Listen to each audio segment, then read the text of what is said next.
A gente começar com um assunto que não seja reforma tributária. Da madrugada de ontem para hoje, o principal assunto nacional, porque nesta quinta-feira, gente, o presidente do Senado, Rodrigo Pacheco, nomeou Eduardo Braga, do MDB do Amazonas, como relator do projeto de lei que regulamenta a reforma tributária. O texto primeiro irá passar pela Comissão de Constituição e Justiça para depois ir a plenário. Após a nomeação, o parlamentar falou sobre o pedido de retirada da urgência da análise da pauta. Vamos acompanhar. Que o Senado tivesse, portanto, um tempo e um prazo hábil para poder fazer um trabalho com os compromissos que nós temos no nosso regimento e de fazer com a responsabilidade que fizemos na emenda constitucional, ouvindo, portanto, a todos, recebendo contribuição de todos e tendo absoluta segurança jurídica daquilo que nós vamos votar. Vale lembrar que o projeto de lei foi aprovado nesta quarta-feira na Câmara dos Deputados. O texto determina as regras para que 5 impostos cobrados atualmente sejam substituídos por tributos sobre o consumo: o IBS, o CBS e o imposto seletivo. Entre os principais impasses na votação estava a tributação de proteína animal das carnes. Cedeu à pressão e aceitou incluir as carnes na cesta básica, que é isenta de impostos. Já as armas ficaram de fora do chamado imposto do pecado. E com isso, armamentos devem ter uma alíquota de cerca de 26,5%. Após a aprovação do texto, desenvolver economicamente e que quem ganha com isso é o povo brasileiro. Vamos ouvir as nossas convidadas do dia. Vou começar com Mônica Rosenberg. Mônica, por mais que seja um texto muito complexo e que nos últimos meses isso vem sido articulado, está sendo discutido no Congresso Nacional, entre integrantes do governo, a votação em si na Câmara dos Deputados até que foi rápida, né? Rápida não, ela foi relâmpago. Em 30 segundos eles apresentaram o projeto e foi colocado em votação. Muitos deputados dizem que votaram sem sequer saber o que estavam votando. Então foi assim, um pôquer fechado, né? Você não vê suas cartas e vota e vamos ver o que vai acontecer. E isso é um grande absurdo, esse regime da urgência que na verdade acaba tirando a capacidade do próprio deputado saber o que está votando. É muito grave. E aí a gente tem que lembrar que eles votam ali, sim ou não, eles têm um projeto para votar. Não adianta votar no ideal, não adianta ficar pensando, eu gostaria que fosse assim ou assado. A reforma está longe de ser o que a gente gostaria que ela fosse, mas como você bem falou, Olívia, baixou de 5 para 3 e o Brasil tem um circo tributário. Vai simplificar, vai regulamentar, vai facilitar, é um passo à frente, mas está muito longe de ser o passo que o Brasil precisaria que fosse dado.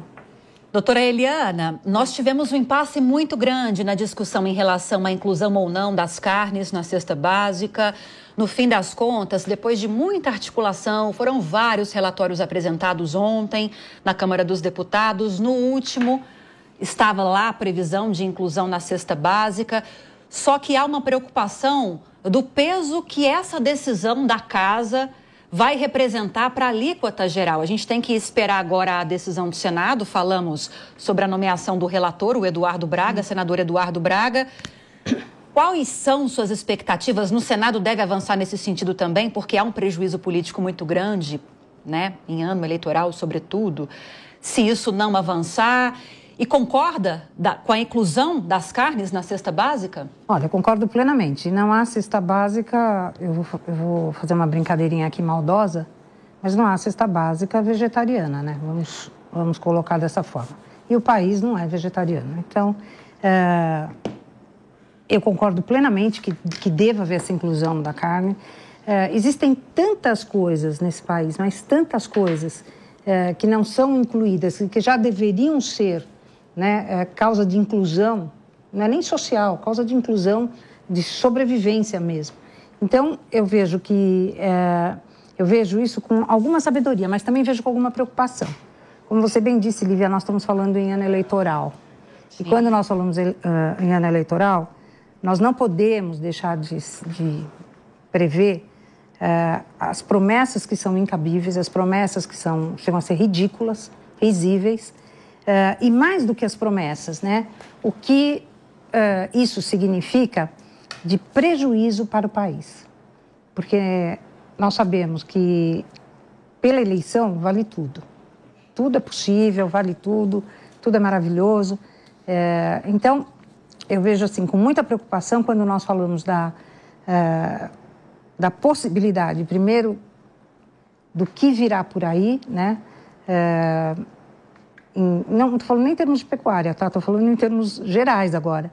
Do que virá por aí e o que é pior, do que nós seremos obrigados a aceitar, né, com essa reforma eleitoral. Claro que todo mundo perdeu a pressa. E é óbvio que todo mundo vai perder a pressa. Durante um bom tempo. Foi urgente ontem? Foi. Daqui para frente não será tanto. Sim. O recesso começa no dia 18. Boa lembrança essa em relação às datas, Tânia, que a doutora Eliana trouxe para a gente. E nós temos um Senado que ainda precisa se debruçar sobre esse assunto. Nós temos outro projeto de regulamentação, apenas um deles passou pela Câmara dos Deputados ontem. Esse outro projeto trata, dentre outras coisas, da regulamentação do comitê, né, daquele grupo gestor que vai cuidar da gestão e distribuição de recursos, desses novos impostos para estados e municípios. Isso vai avançar terminantemente até o início desse recesso? Você vê possibilidade de isso acontecer? Ou vai ficar para o segundo semestre e, por ser ano eleitoral, as discussões vão travar? A tendência realmente é que não consigam aprovar a tempo, né? Então, é muito mais provável acontecer o que a doutora Eliana falou.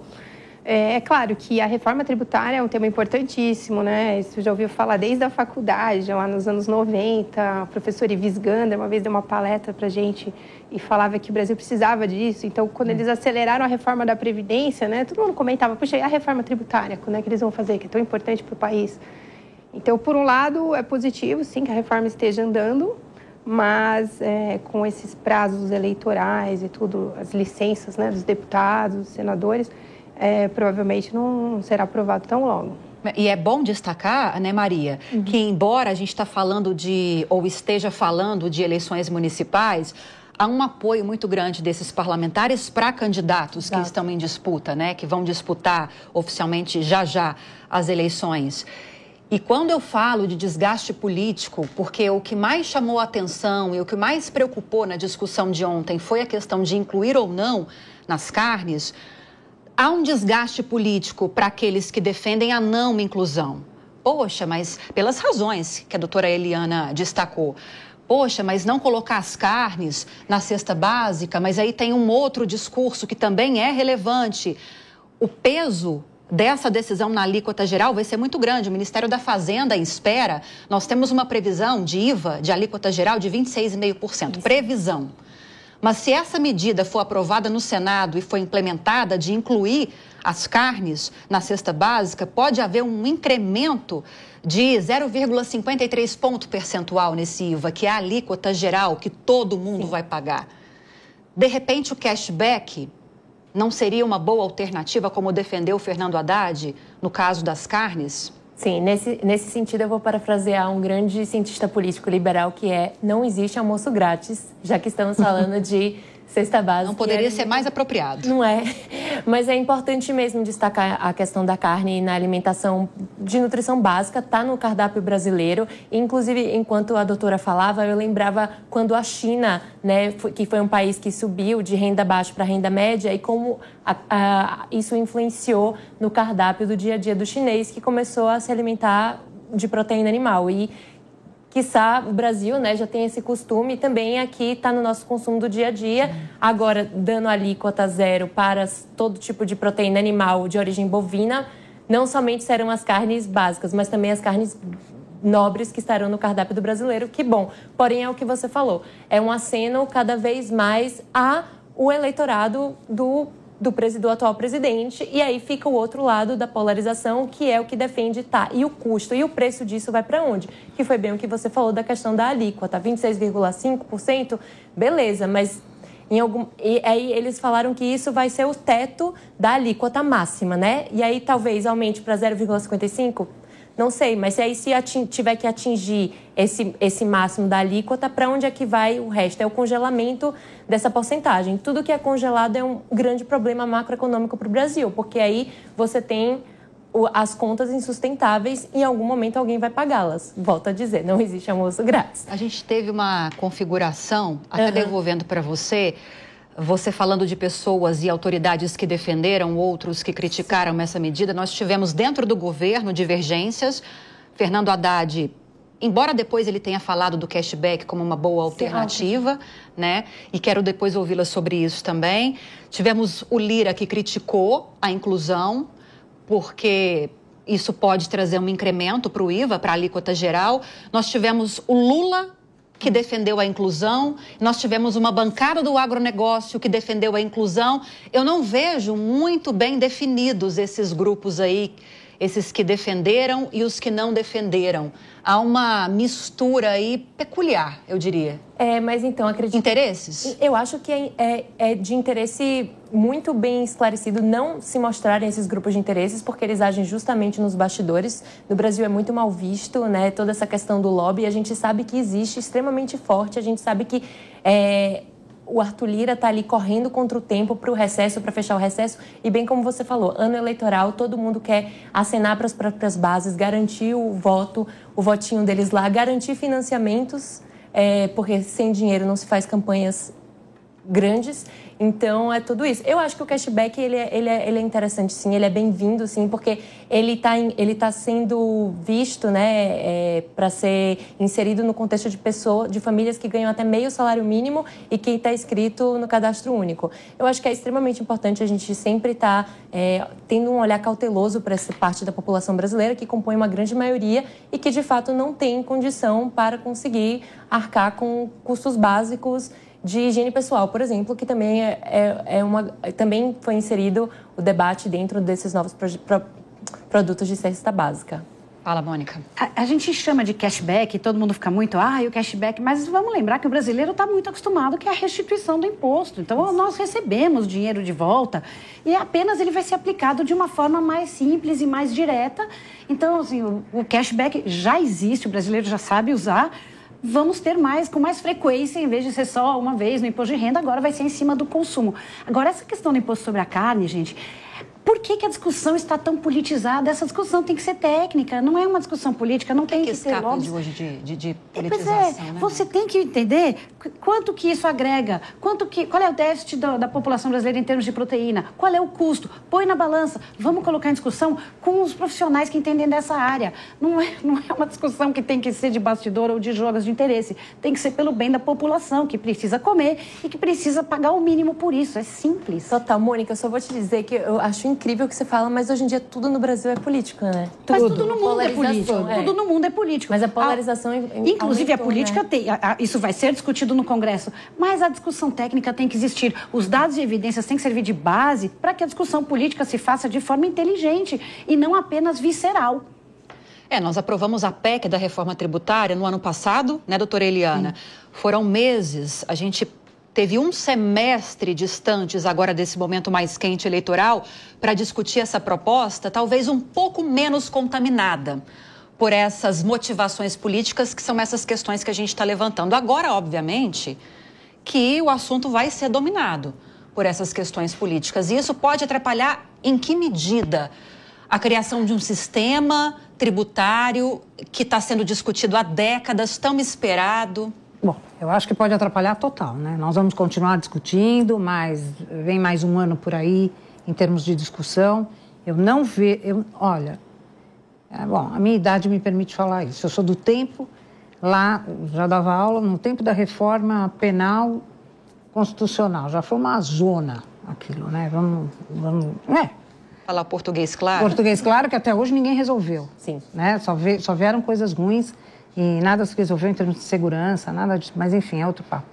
Mas o que eu quero dizer é o seguinte, realmente, eu prevendo, vamos atravessar um ano de promessas políticas, estaduais, municipais, federais, cada um fazendo o seu lobby, né, no seu cantinho, para saber quem é que vai ganhar as eleições.